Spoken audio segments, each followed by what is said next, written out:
right, if you will please be seated, we will now have our main message or launch into our open study, as it were. As I was saying, we started a study talking about the end time events, and specifically we were talking about this event that occurs at the end of the millennium, where it says that when the 1,000 years were ended, Satan will be released from his prison. So we talked about, the lead up, the return of Christ, the wedding supper, and the beginning of the millennial period. And then at the end of the 1,000 years, it says in Revelation 20, verse 7, that Satan is loose, right? Because Satan is bound up when Christ returns and prior to the beginning of the millennial period. And it says that, he went out to deceive the nations that are at the four corners of the earth, Gog and Magog, to gather them for battle. Their number is like the sand of the sea. And in verse 9, it says, and they marched up over the broad plain of the earth and surrounded the camp of the saints and the beloved city. But fire came down from heaven and consumed them. And the devil who had deceived them was thrown into the lake of fire, sulfur where the beast and the false prophet were, and they will be tormented day and night forever and ever. So there was a key point here in regard to what happened to Gog and Magog, right? It says, but fire came down from heaven and consumed them. And so this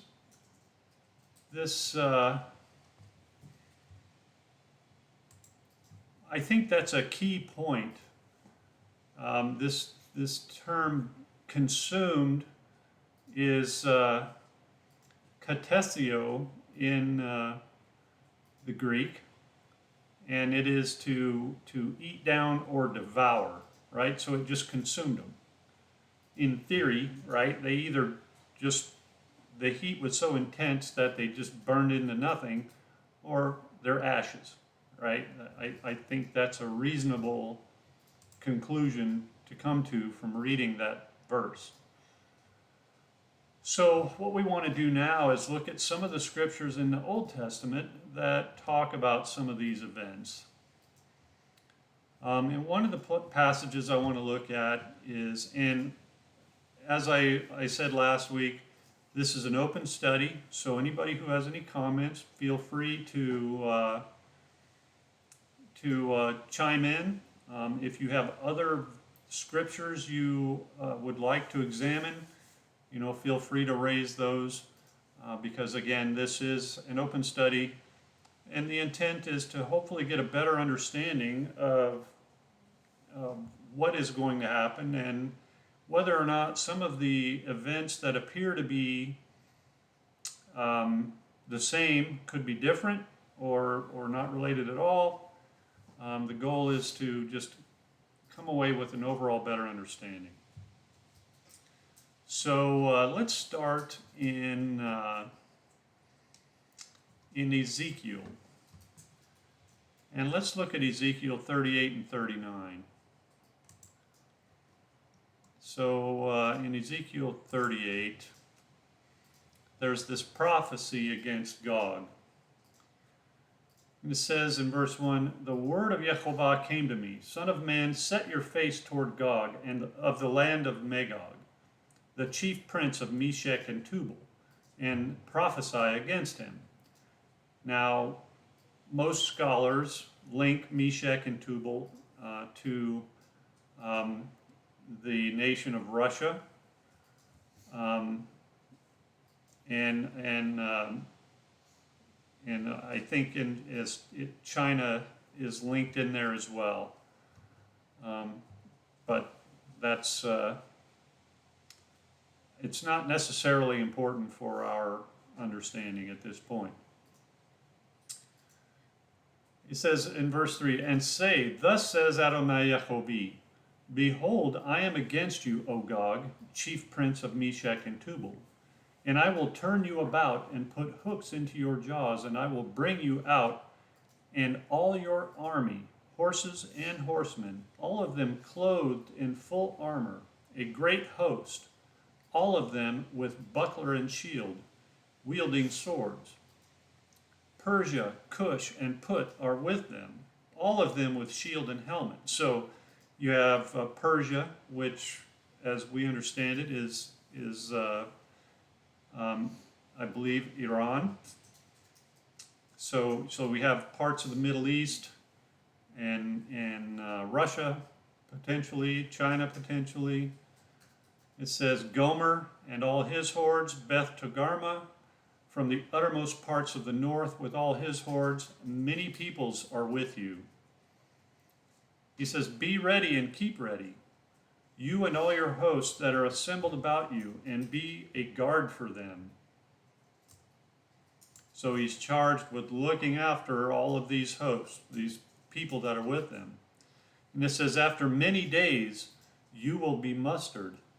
In the latter years you will go against the land that is restored from war, the land whose people were gathered from many peoples upon the mountains of Israel, which had been a continual waste.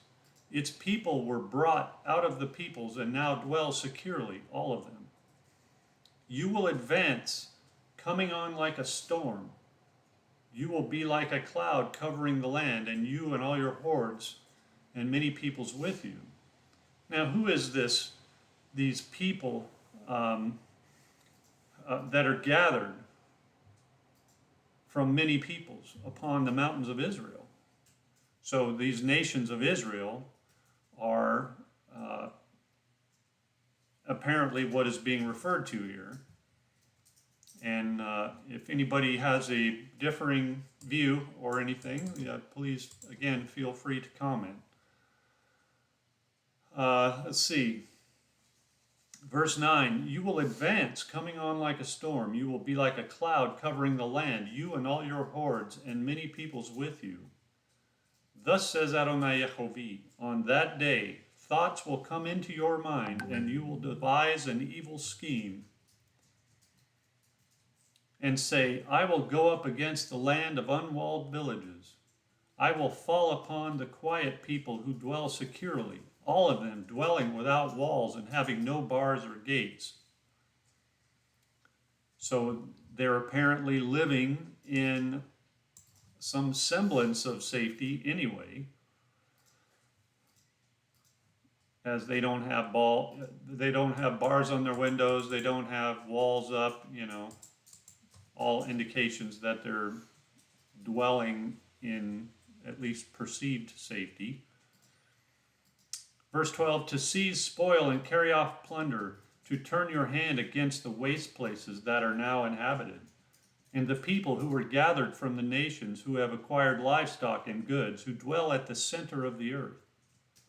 Sheba and Dedan and the merchants of Tarshish and all its leaders will say to you, have you come to seize spoil? Have you assembled your hosts to carry off plunder, to carry away silver and gold, to take away livestock and goods, to seize great spoil? Therefore, Son of Man, prophesy and say to Gog, thus says Adonai Yehovah, on that day when my people Israel are dwelling securely, will you not know it? You will come from your place out of the uttermost parts of the north, you and many peoples with you, all of them riding on horses, a great host, a mighty army. You will come up against my people Israel, verse 16, like a cloud covering the land in the latter days. So that's the second time we've heard this term, latter days. So we need to just keep that in our mind as to the time frame when this occurs. And, you could argue that latter days could refer to many different points in history.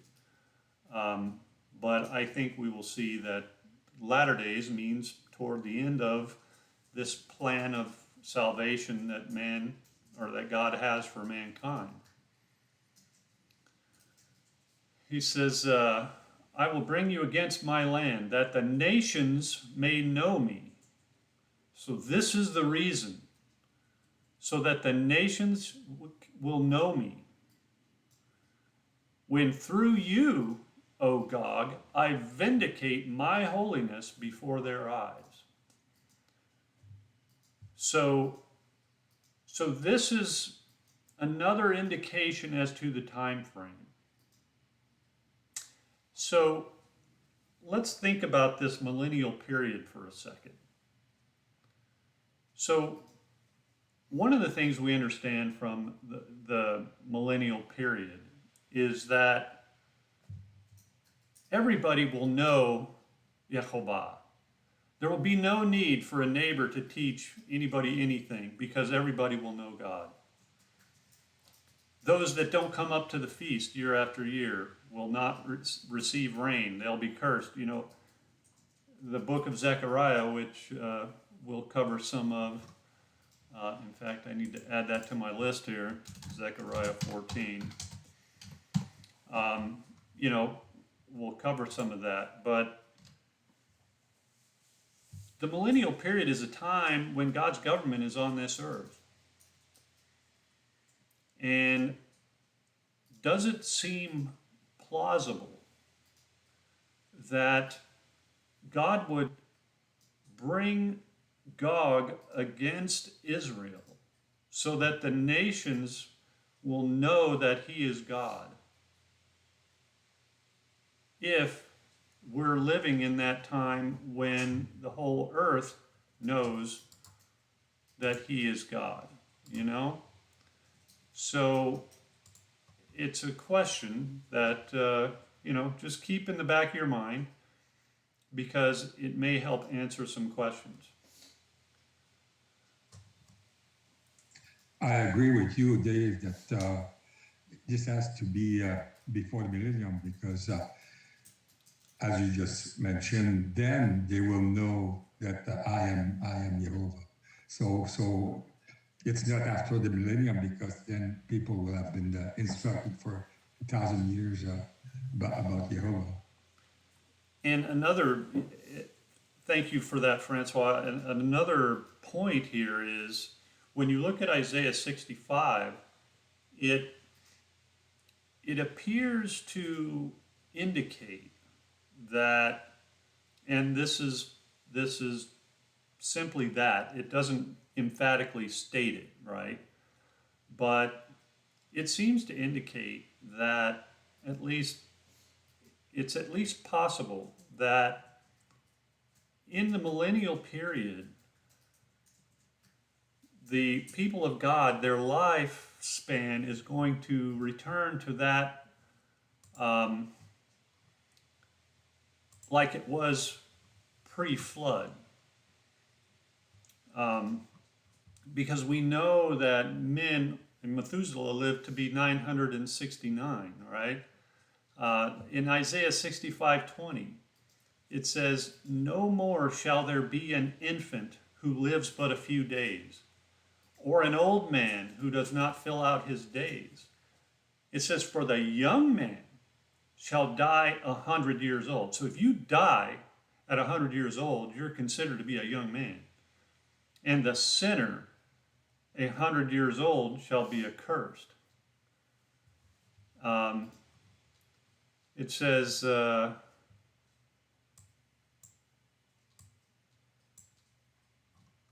another place it says, "As the days of the tree, so shall be the day," yeah, right here, verse 22, "They shall not build and another inhabit. They shall not plant and another eat. For like the days of a tree shall the days of my people be, and my chosen shall long enjoy the work of their hands." We know trees can live well in excess of 1,000 years. So this is just an indicator, and this is a period, this new heavens and new earth is a period, I believe, at the beginning of the millennium. So this is a millennial prophecy, I believe, and the indication is, as we just read, that the days of man will be long once again. So, I don't believe that when Satan is loosed at the end of the millennium, there is an opportunity for generations to pass so that they forget God. Because we know that it only takes a couple of generations for people to completely forget God and what he did, as we saw with the account of Nineveh. When Jonah went in there, they repented, and he got upset, and then a couple of generations later, less than 100 years, who was it that went in there? Ezra? I can't remember. But he went in there, or Nehemiah went in there and said, repent, and that's when they were destroyed. So I don't think it's plausible that we could argue that when Satan is loosed, he deceives the people and they forget God, and so this somehow could apply. I don't think that's a valid argument. But I just wanted to cover that in case people might have had that question in their mind. In Zechariah 14, Dave, doesn't it actually say that, and I was thinking that was the millennium, that the people weren't listening then, so they were kind of had their own minds made up that they wanted to come to the feast? Well, we'll cover Zechariah after this, and we'll so keep that question in your mind, and let's cover it in a bit.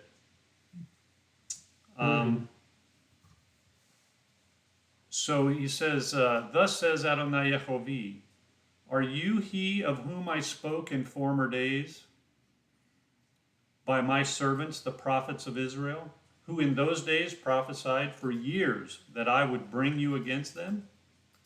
But on that day, the day that Gog shall come against the land of Israel, declares Adonai Yehovah, my wrath will be roused in my anger. For in my jealousy and in my blazing wrath I declare, on that day there shall be a great earthquake in the land of Israel. The fish of the sea and the birds of the heavens and the beasts of the field and all creeping things that creep on the ground and all the people who are on the face of the earth shall quake at my presence, and the mountains shall be thrown down and the cliffs shall fall and every wall shall tumble to the ground. So there's no mention of that event happening in Revelation. It just says he rouses Gog and Magog from the four corners of the earth, and they come and surround Israel or Jerusalem, and they're consumed with fire. So there's no mention of earthquakes, mountains being thrown down, any of that. So this would be a question that we would have to answer as to how that fits into the... Now, would we think that would be when Christ is sitting in Jerusalem, and then they battle against Christ? That's my view. I see this as an event that occurs more at the second, when Christ returns in power. That would be like coming up soon. Yeah, that's how I look at it. But and it would make sense. Yeah, to me it does. Yeah, and I also. Continuing on, in verse 21, I will summon a sword against Gog on all my mountains, declares Adonai Yehovah. Every man's sword will be against his brother.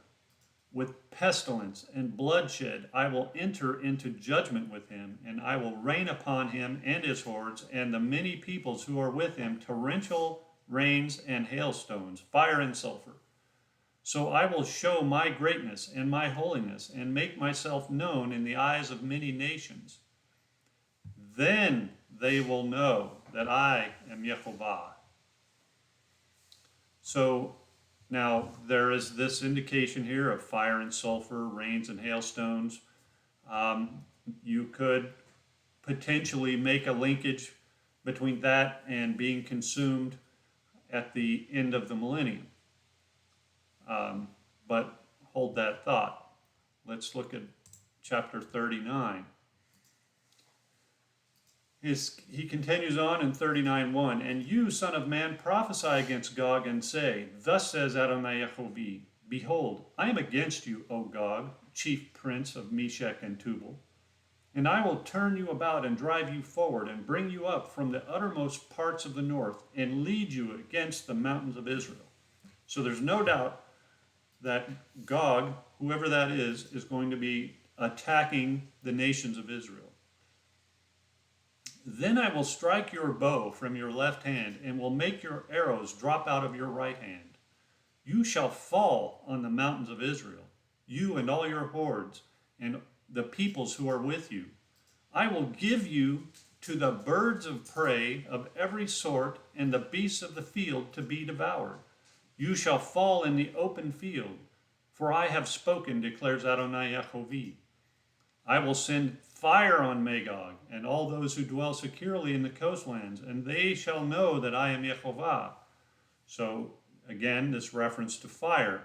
Could that be a connection to the end of the millennium? Maybe.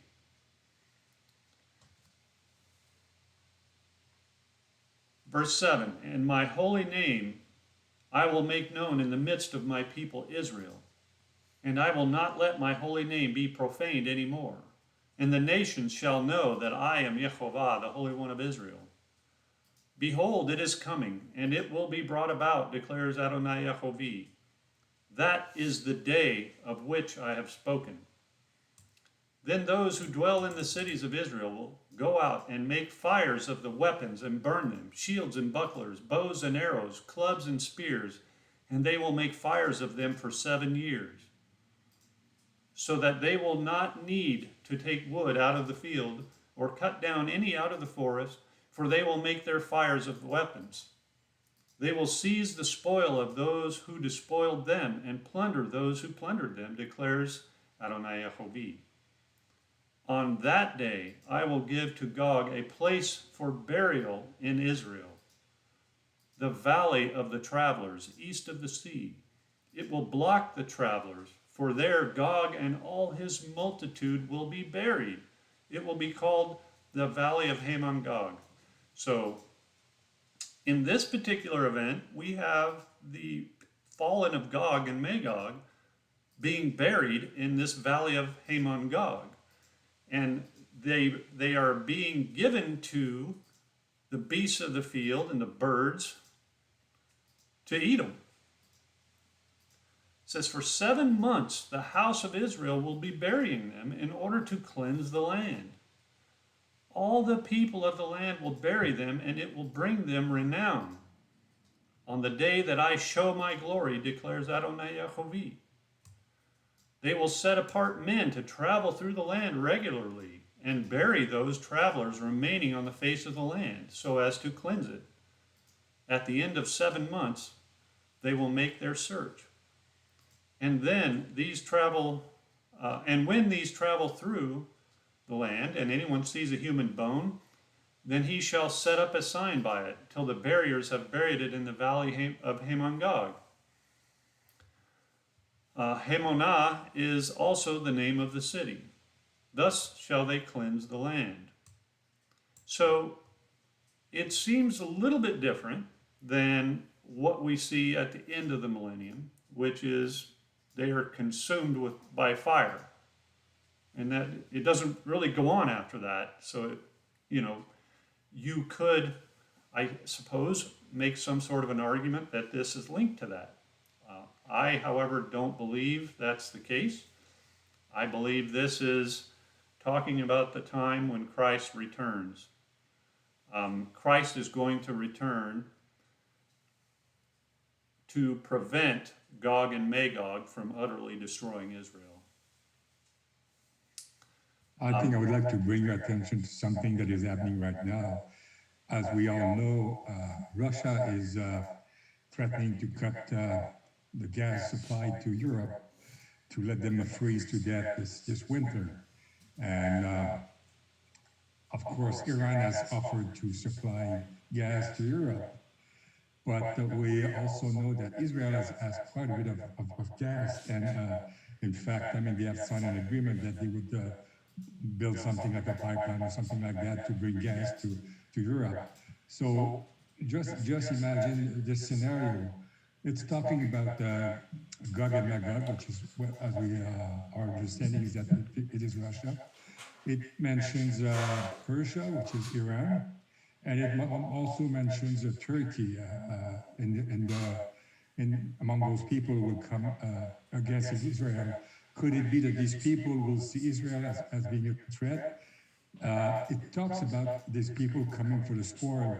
Are they coming because of the gas that Israel has, and they want to take control of that? I just heard recently, I think last week or something like this, that the same way that there is OPEC for the petroleum, I mean, there is now an organization being formed by Russia and Iran to control the price of gas. So Israel would be a kind of a threat or a competitor to these people. So could it be that they will come against Israel to take control of their gas reserve?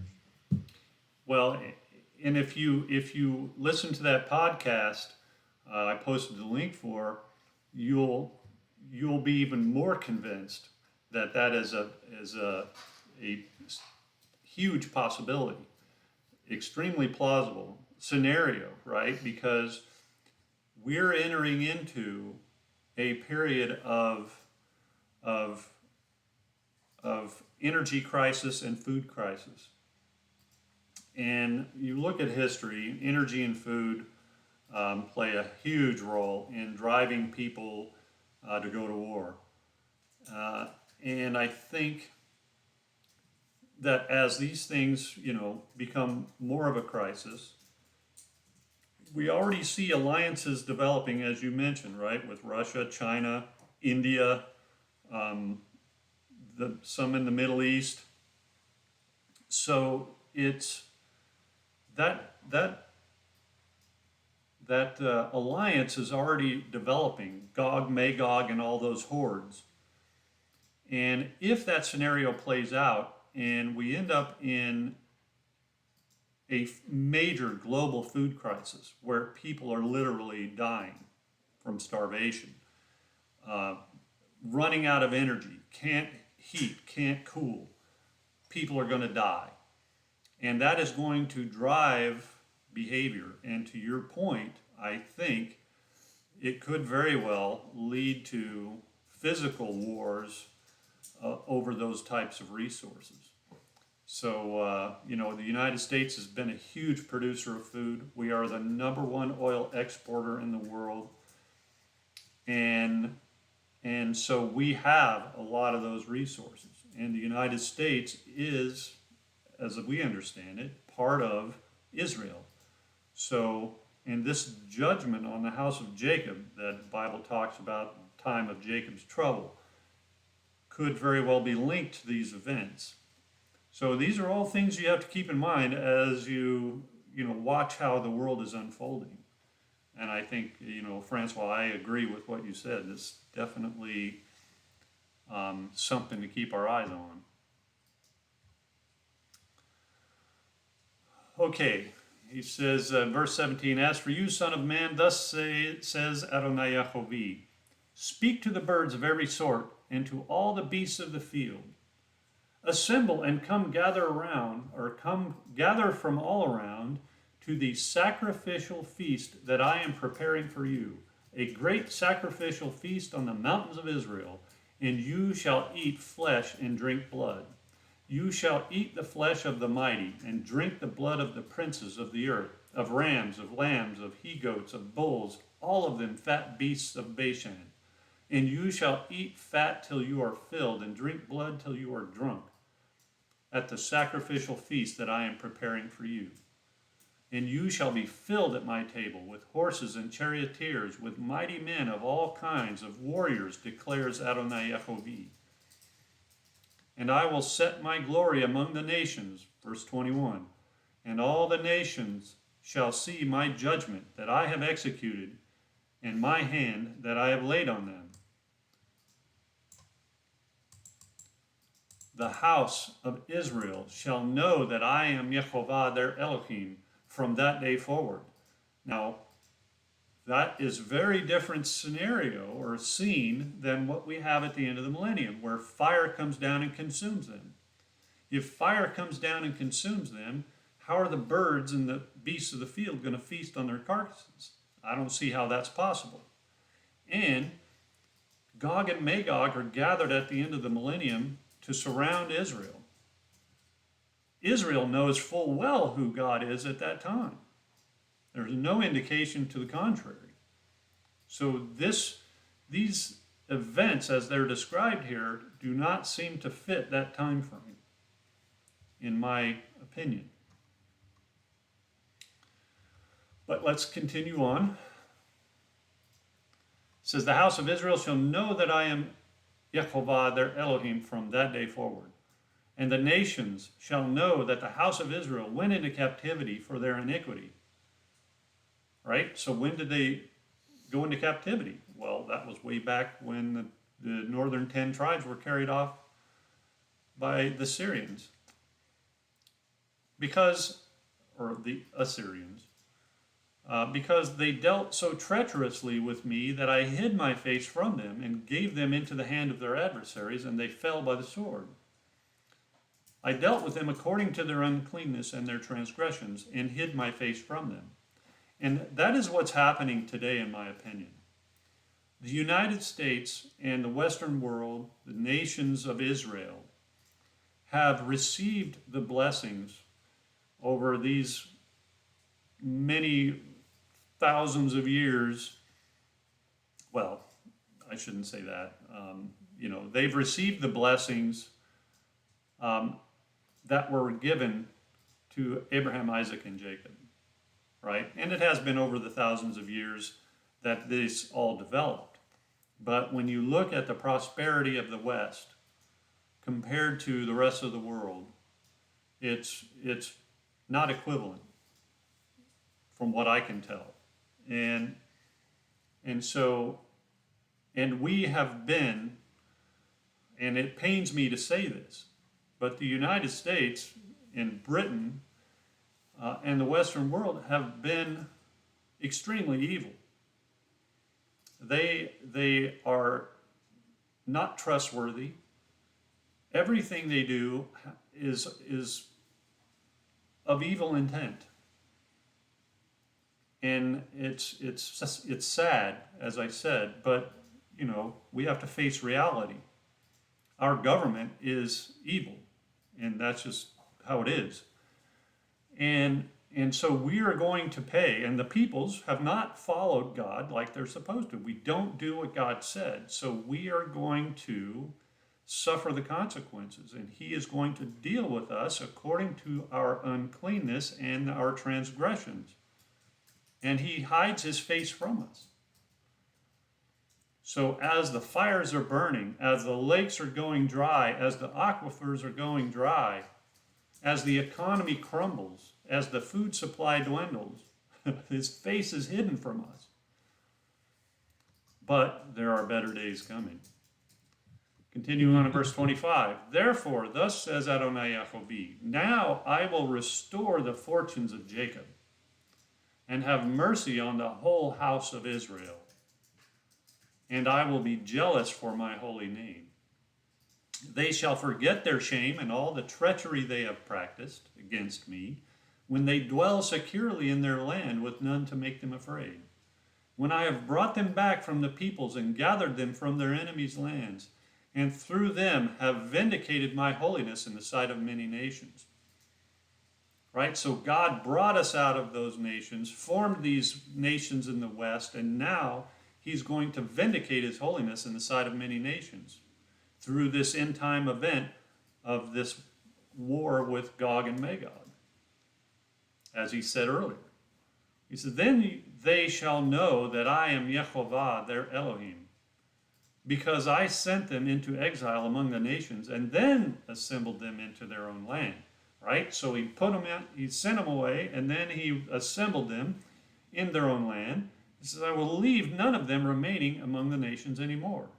And I will not hide my face any more from them when I pour out my spirit upon the house of Israel, declares Adonai Yehovah.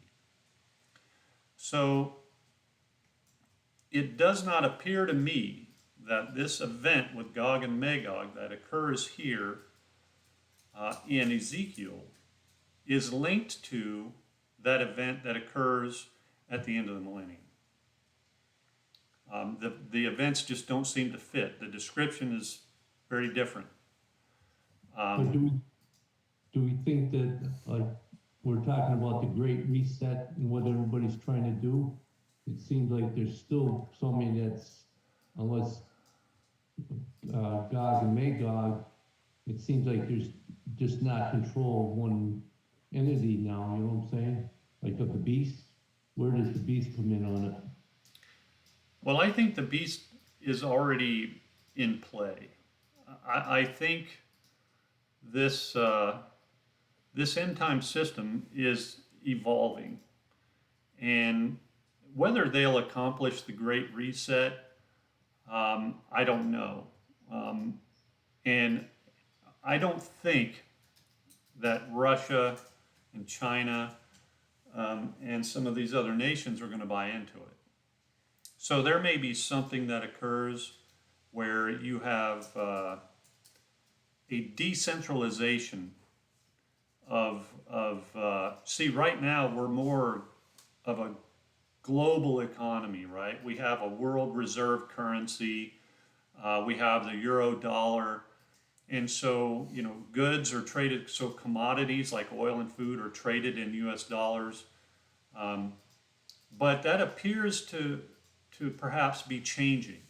And what's developing from a lot of the experts that I listen to talking about the macroeconomic world, it seems to be a deglobalization or a decentralization occurring. And so you have these alliances forming, and you have all of this talk about, you know, only accepting gold for Russian oil and all of these things, trying to get away from that petrodollar and using the dollar as the world's reserve currency. Now, how that plays into these events that seem to be coming upon us, like resource shortages and energy and food and that kind of thing, it is anybody's guess. You know, I always remember that scripture, and I couldn't tell you where it is off the top of my head, but it says they'll be throwing their gold and silver in the streets. Now, why would they be doing that? Well, because there's nothing for them to spend their gold and silver on, right? It doesn't matter how much money you have, there's no food. Now, obviously, as food becomes more scarce, it becomes much more expensive. So the ultra wealthy, you know, they're going to live a lot better than the poor. That is a certainty. But, you know, this whole thing, we see through that glass darkly. But events are shaping up, right? We see alliances forming. We see potential problems with food and energy on the horizon, which could very well be the catalyst that brings us to, you know, physical warfare. Now, if that's the case, right, let's assume for the moment that it is resources that drive, you know, these different nations to start wars with each other. Does it make sense, if you're after the food and the resources, to use nuclear weapons? Doesn't seem to make sense, because you poison the land and it's useless, right? Now, if the land is a dust bowl and all dried up, maybe it doesn't matter. I don't know. But, you know, I just keep these things in the back of my mind and watch how events unfold. But yeah, I think the beast power is already there, has been there from the beginning, and is there now. I think it operates behind the scenes, and it's economic in nature. And that's my opinion. We'll see more as we go forward, at least if our understanding of Scripture is anywhere close to being correct. But let's look at Zechariah 14, as Jerry mentioned earlier. This has always been, one of the prophetic passages in Scripture that we look at. Typically focus on it around the Feast of Tabernacles. And the title here is The Coming Day of the Lord. Right, let's start in verse 1. And please, if you have any comments or anything that you want to mention or say, just interrupt me. The more discussion, the better, I feel. It says, "Behold, a day is coming for Yehovah, when the spoil taken from you will be divided in your midst. For I will gather all the nations against Jerusalem to battle, and the city shall be taken, and the houses plundered, and the women raped. Half of the city shall go out into exile, but the rest of the people shall not be cut off from the city."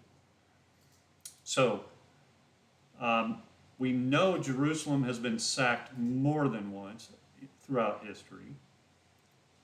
So it is possible that this event has occurred. I have not delved into the details of half the city shall go out into exile, but we know that inhabitants of Jerusalem have been taken into exile. Babylonian exile is one that comes to mind.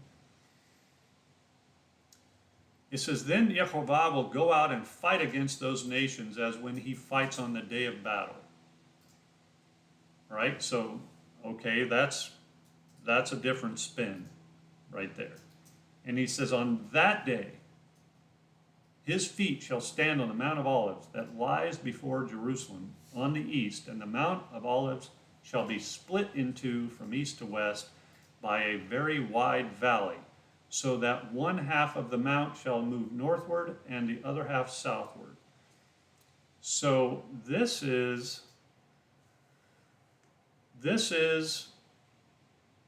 an event that, to my knowledge, has not occurred in our history. Now, people could argue that, we have lost history. We don't know. You could argue that, because people do forget things over time. There is no doubt about that. But as far as we know, this has not occurred yet. It says, "And you shall flee to the valley of my mountains, for the valley of the mountains shall reach to Azal. And you shall flee as you fled from the earthquake in the days of Uzziah, king of Judah. Then Yehovah, my Elohim, will come, and all my holy ones with him. On that day there shall be no light, cold, or frost. And there shall be a unique day, which is known to Yehovah, neither day nor night, but at evening time there shall be light. On that day living waters shall flow out from Jerusalem, half of them to the eastern sea and half of them to the western sea. It shall continue in summer as in winter. And Yehovah will be king over all the earth. On that day, Yehovah will be one, and his name one." So it's not that way at the beginning of this passage, right? It's obvious that he is not reigning on this earth, as is mentioned here in verse 9. On verse 4, Dave, is and his feet shall stand in that day upon the Mount of Olives. Would that be representing of Christ? I believe so. It says, "Then Yehovah will go out and fight against those nations as when he fights on a day of battle. On that day, his feet shall stand on the Mount of Olives that lies before Jerusalem on the east, and the Mount of Olives shall be split into from east to west by a very wide valley, so that one half of the mount shall move northward and half southward." So you could read that as, well, that's God the Father, or you could read that as, he fights those battles through Christ, who is his number 2 guy. Okay, in chapter 12 and verse 8, are they talking at the same time? Because the chapter 12 is saying, that the times, like, I'll read chapter 12, verse 8. In that day shall Jehovah defend the inhabitants of Jerusalem, and he that is feeble among them in that day shall be as David, and the house of David shall be as God, and as the angels of Jehovah before them. So is that just a different? I think it's a lead up to what's happening in chapter 14. We can read through it if we want, because if you look at 13, right, it talks about the shepherd being struck, these false prophets and the idolatrous shepherds that lead the people into apostasy. Yeah, I believe that all three of these chapters are tied in with each other, but I just not sure my understanding is correct on them, It does sound like it's the beginning of the millennium. Yeah, that's kind of how I'm looking at it. Let's finish chapter 14 here, and then if we feel we need to go back and read through some of the earlier chapters, we can do that. Does that sound fair? Oh, sure, yeah, yep, we could go. Very good. All right. Let's look at Zechariah 14, verse 9. And Yehovah will be king over all the earth. On that day, Yehovah will be one and his name one. The whole land shall be turned into a plain from Geba to Rimmon, south of Jerusalem. But Jerusalem shall remain aloft on its side from the gate of Benjamin to the place of the former gate, to the corner gate, and from the tower of Hananel to the king's wine presses. And it shall be inhabited, for there shall never again be a decree of utter destruction. So this obviously is post any war of the end that would destroy Jerusalem, right?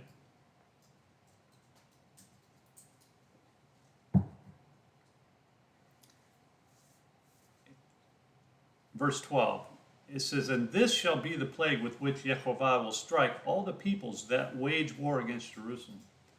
Their flesh will rot while they are standing on their feet. Their eyes will rot in their sockets, and their tongues will rot in their mouths. And on that day a great panic from Yehovah shall fall on them, so that each will seize the hand of another, and the hand of one will be raised against the hand of the other. And what did it say back in Ezekiel? It says, every sword will be against his brother. Let's see, carrying on, verse 14. Even Judah will fight at Jerusalem, and the wealth of all the surrounding nations shall be collected, gold, silver, and garments in great abundance. And a plague like this plague shall fall on the horses, the mules, the camels, the donkeys, and whatever beasts may come in those camps. Then everyone who survives of all the nations that have come against Jerusalem shall go up year after year to worship the King, Yehovah Sabaoth, and to keep the Feast of Booths. So, again, are they going to be doing that at the end of the millennium?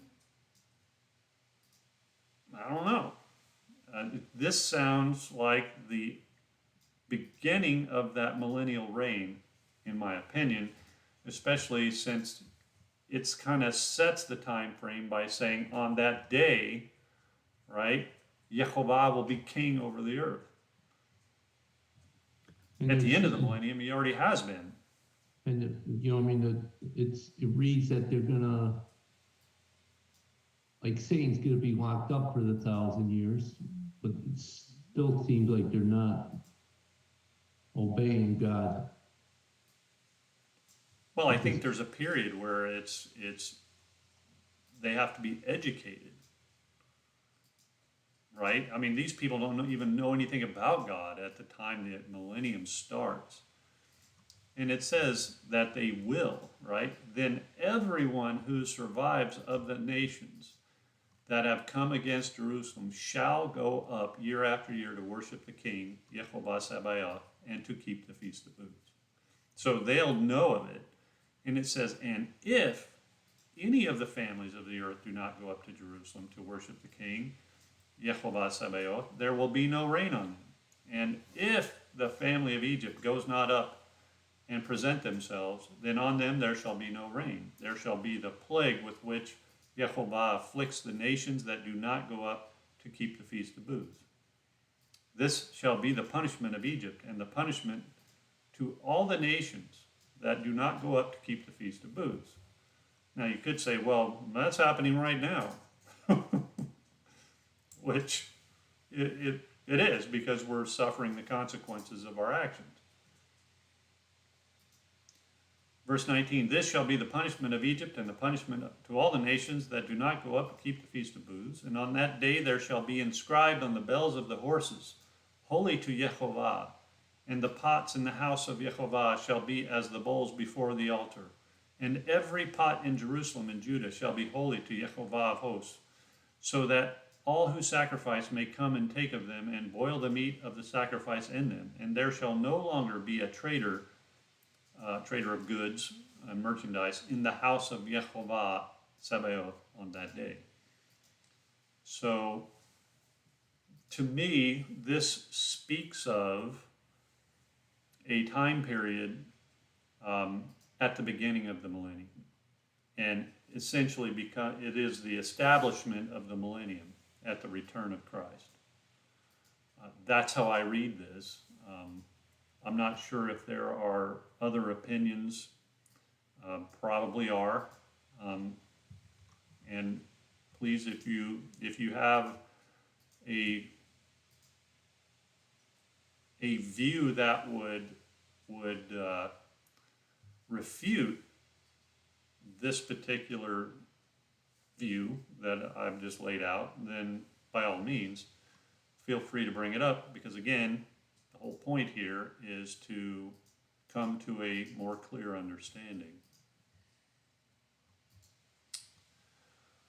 There are some other scriptures I'd like to cover. Let's go to Micah, the book of Micah. I know I have a book of Micah in here somewhere. We'll read chapter 5. It says, now muster your troops, O daughter of troops. Siege is laid against us. With a rod they strike the judge of Israel on the cheek.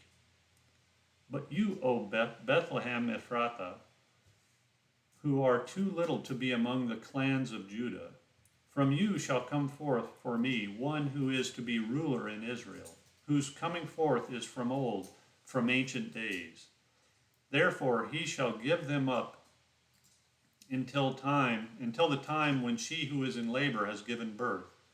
Then the rest of his brothers shall return to the people of Israel.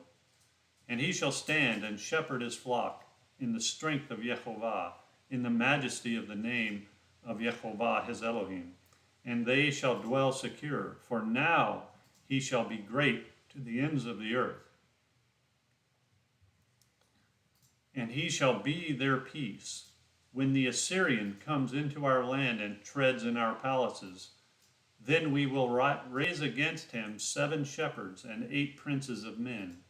They shall shepherd the land of Assyria with the sword, and the land of Nimrod at its entrances. And he shall deliver us from the Assyrian when he comes into our land and treads within our border.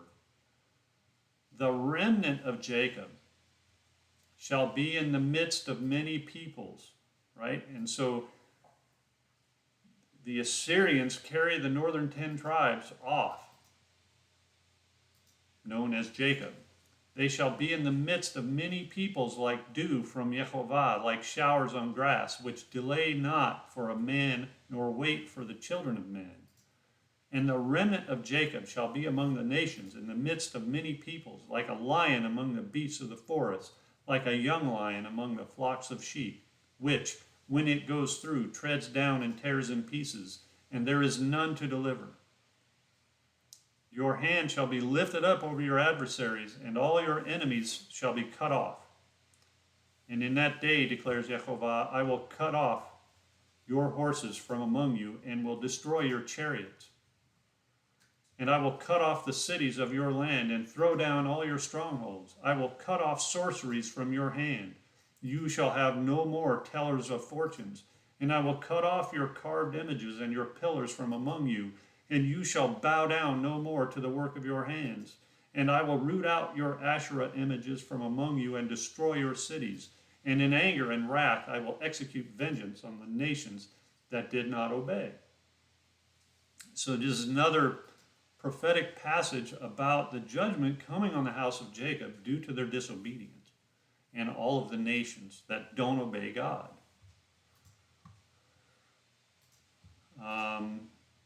Let's look at Obadiah. Just a short passage here. We'll look at 15 through 21.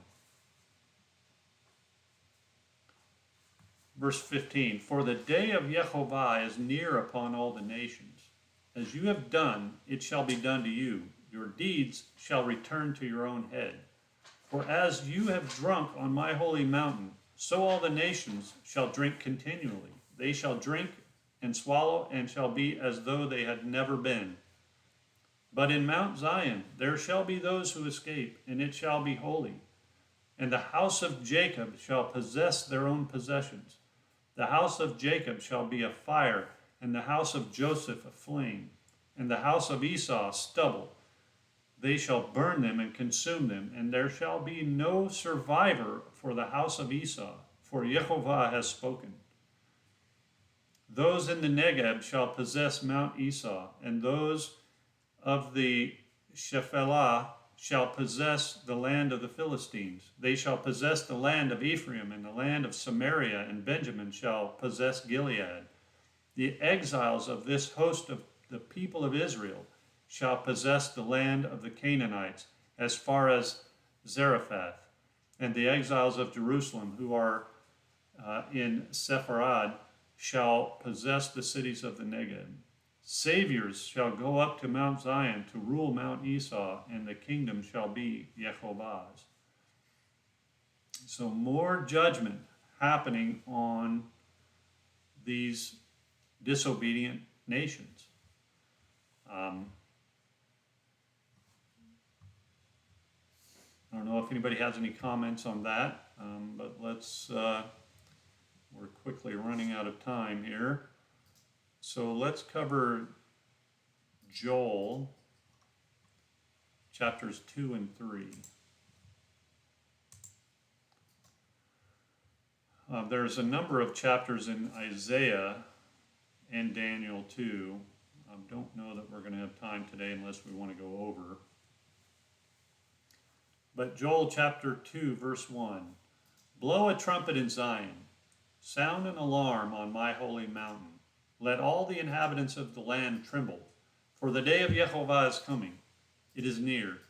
A day of darkness and gloom. A day of clouds and thick darkness. Like the blackness there is spread upon the mountains a great and powerful people. Their like has never been before, nor will be again after them, through the years of all generations. Fire devours before them, and behind them a flame burns. The land is like the Garden of Eden before them, but behind them a desolate wilderness, and nothing escapes them. Their appearance is like the appearance of horses, and like war horses they run. And with the rumbling of chariots, they leap on the tops of the mountains, like the crackling of a flame of fire devouring the stubble, like a powerful army drawn up for battle. Before them, peoples are in anguish. All faces grow pale. Like warriors, they charge. Like soldiers, they scale the wall. They march, each on his own way, or on his way. They do not swerve from their paths. They do not jostle one another. Each marches in his path. They burst through the weapons and are not halted.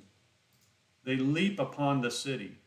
They run upon the walls. They climb up into the houses. They enter through the windows like a thief. The earth quakes before them. The heavens tremble.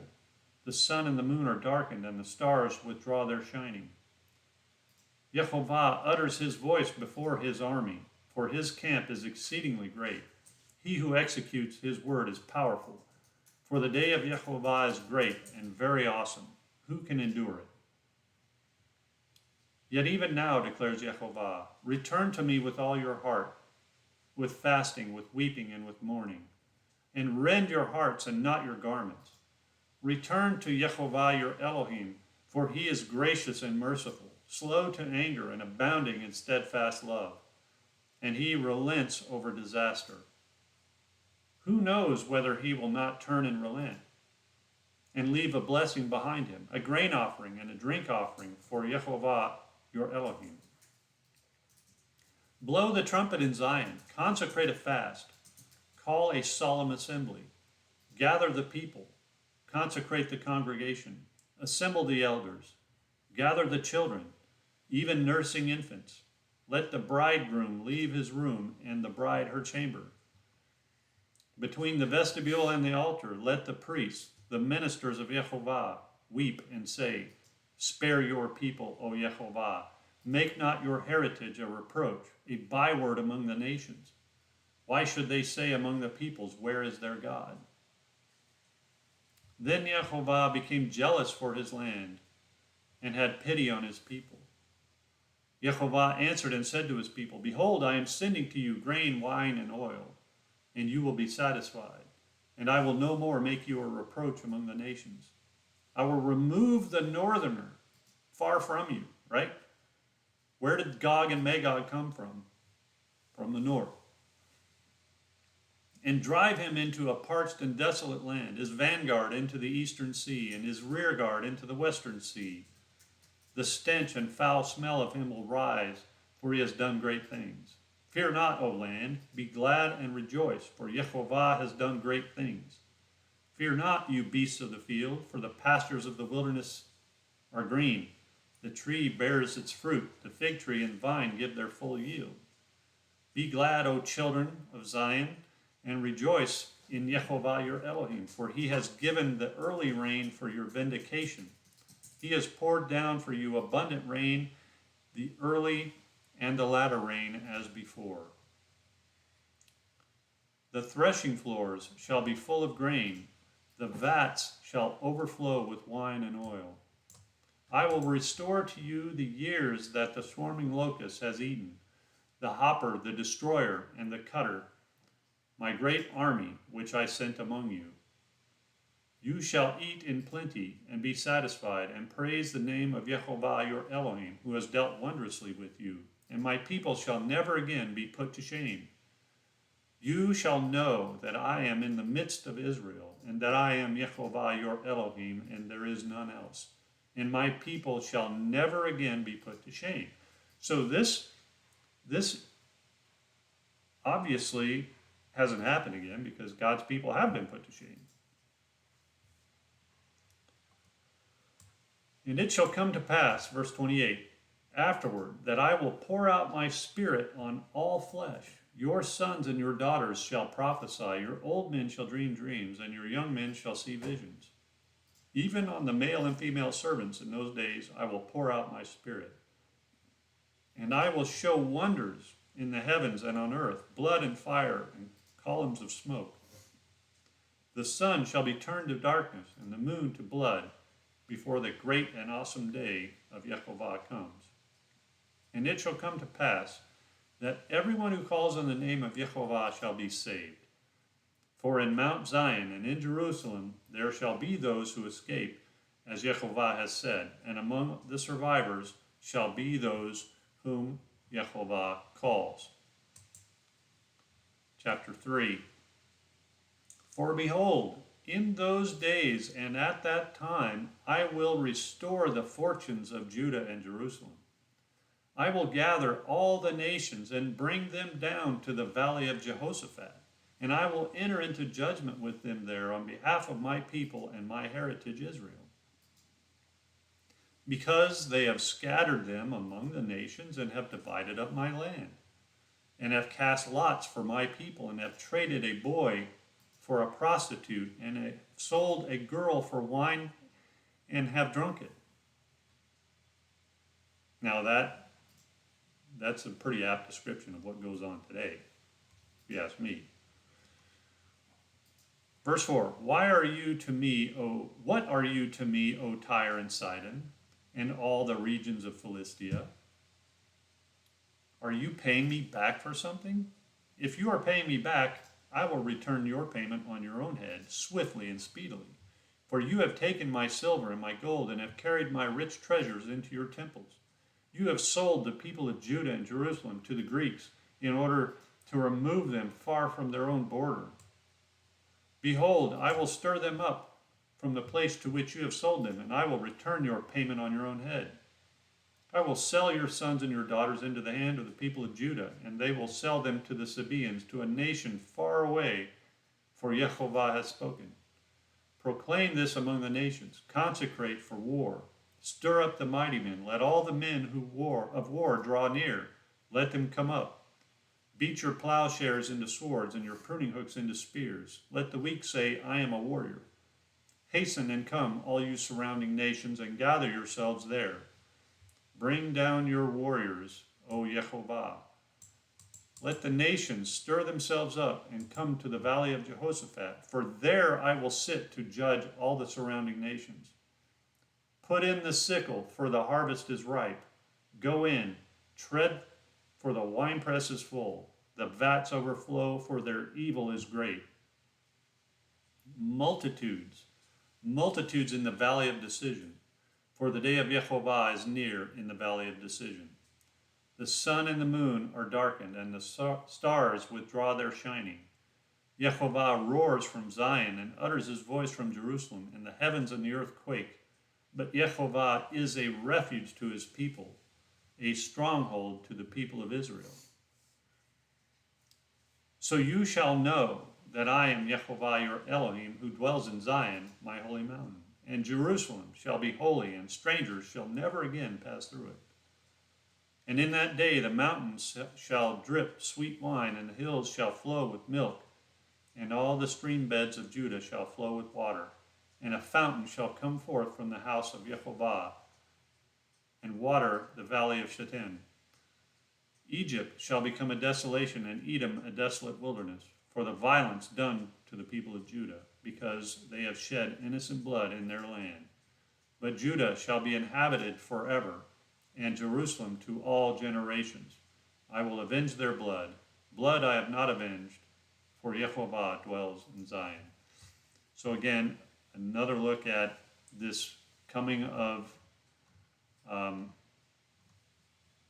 I believe, the return of the Messiah and the implementation of the government of God on this planet.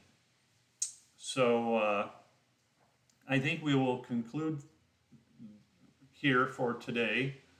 Again, I do have some additional passages to cover. Perhaps we can do that next Sabbath. But I am interested in any thoughts you might have in regard to what we covered. So if you have anything you want to say or share, feel free to do so now. You know, it appears that as separated from the end of the millennium,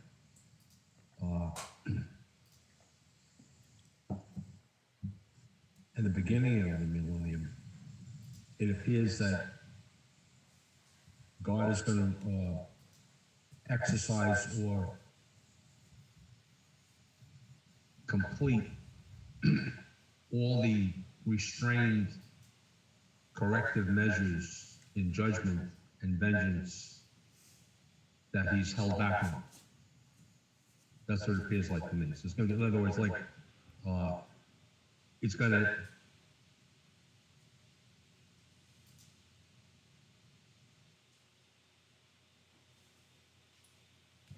We lost you, Doug. Not sure what happened there.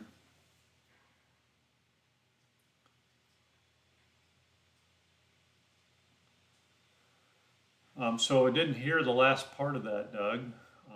But yeah, it's the culmination of the warnings that God has been giving His creation all along through the prophets, and it seems like some faraway fairy tale because it's been around for so long. People have been saying that, you know, the Lord is going to come back. Christ is coming. Christ is coming. But it hasn't happened. And so we become complacent. And that's why we have that admonition that we should not, consider it slackness because the day is coming and it will come.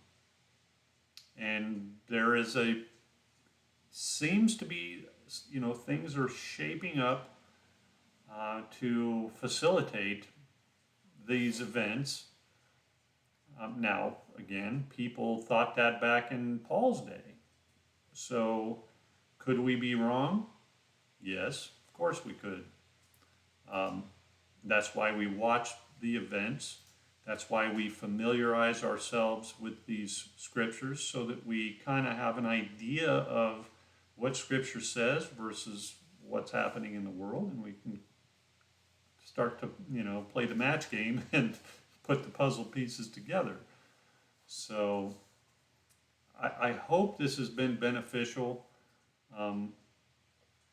I found it to be enlightening because, there is a lot of confusion, I think, and there are a lot of differing opinions about the end times and what that means. And to Norman's point, this is not the end of the world scenario, right? It's the end of this particular phase. You can call it an age if you want. It's this phase of God's plan. And it is an age in the fact that, things are cyclical. So we're entering into the age of Aquarius. And so, these things are cyclical in nature. So we are moving into the next age. And I think Scripture just gives us an indication of what we can expect as we move on to the next phase of that plan.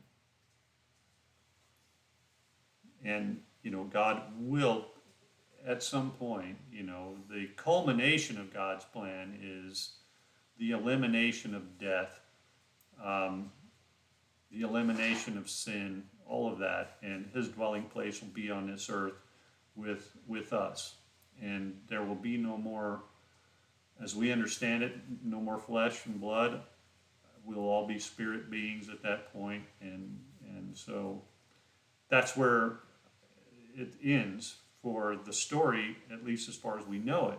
Obviously, the story doesn't end there. We don't know what happens after that. Who knows what kind of great things our Father has in store for us? And quite frankly, these things are not critical to your salvation. They are helpful, I think, in understanding the times in which we live.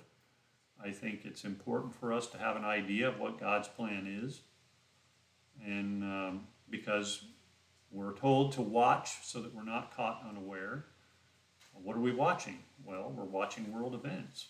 And what are we doing? We're comparing them to what God said was going to happen. Right? We can't know the season if we don't know the signs. If we didn't know that leaves turn orange in the fall, then we wouldn't know fall's coming. But we know that. So when we see the leaves start to turn, drop off, we know fall's here, right? So we have to know the signs and then watch for those signs on the world scene. So I'll end it with that. Again, hopefully you found it beneficial. So we will end our service with a final hymn. If you'll please stand, take up your hymnals.